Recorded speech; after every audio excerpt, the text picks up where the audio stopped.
Hello guys! Welcome back to my channel. Kamusta po kayo? Pangarap mo bang mag-travel sa Germany? Ito, visa process in under 1 minute. Step 1. Alamin kung anong visa ang kailangan mo.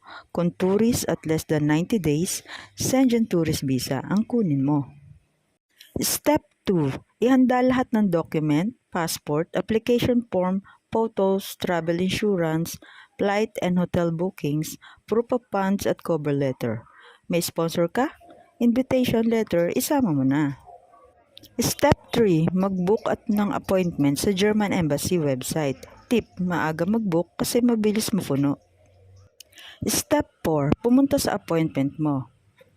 Dala ang originals at photocopies. May short interview rin minsan, but just be honest. And step 5, wait to 7 to 15 days at kapag approve, yay! Germany, here you come! Don't forget to like and subscribe for more travel tips.